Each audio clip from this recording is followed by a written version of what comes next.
ఆదివారం నుంచి భారత్ బంగ్లాదేశ్ మధ్య 3 టీ20ల సిరీస్ ప్రారంభం కానుంది. ఇప్పటికే టెస్టు సిరీస్ను కైవసం చేసుకున్న టీమిండియా జోష్ మీదుంది. సూర్యకుమార్ నాయకత్వంలో పొట్టి సిరీస్ కోసం సన్నద్ధమవుతోంది. శ్రీలంకతో టీ20 సిరీస్ ఆడిన తర్వాత మళ్లీ ఇప్పుడే star allrounder Hardik Pandya మైదానంలోకి దిగబోతున్నాడు.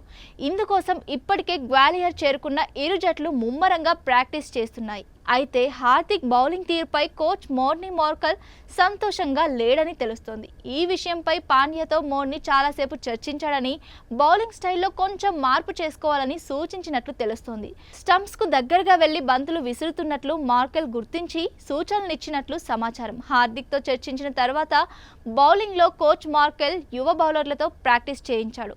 IPL తర్వాత గాయపడి విశ్రాంతి తీసుకున్న మయాంక్ యాదవ్ ఇప్పుడు సెంటర్ ఆఫ్ అట్రాక్షన్గా మారాడు.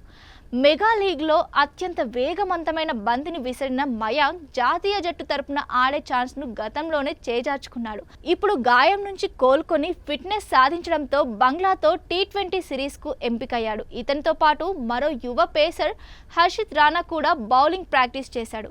పొట్టి కప్లో అత్యధిక వికెట్లు తీసిన భారత బౌలర్గా నిలిచిన ఎడమ చేతి వాటం ఫాస్ట్ బౌలర్ అర్ష్దీప్ సింగ్ కూడా సాధన చేశాడు.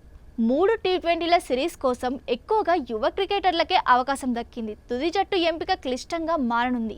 స్పెషలిస్ట్ ఓపెనర్గా ఉన్న అభిషేక్ శర్మతో కలిసి ఇన్నింగ్స్ను ఎవరు ప్రారంభిస్తారనేది ఆసక్తికరంగా మారింది. వికెట్ కీపర్ సంజు శాంసన్ వచ్చే అవకాశం లేకపోలేదని విశ్లేషకుల అంచనా. తెలుగు కుర్రాడు నితేష్ కుమార్ రెడ్డికి తుది జట్టులో ఛాన్స్ రావడం కష్టమే. పేస్ ఆల్రౌండర్గా హార్దిక్ ఉన్న నేపథ్యంలో నితేష్ దూబేను పక్కన పెట్టినా ఆశ్చర్యపోనక్కర్లేదు.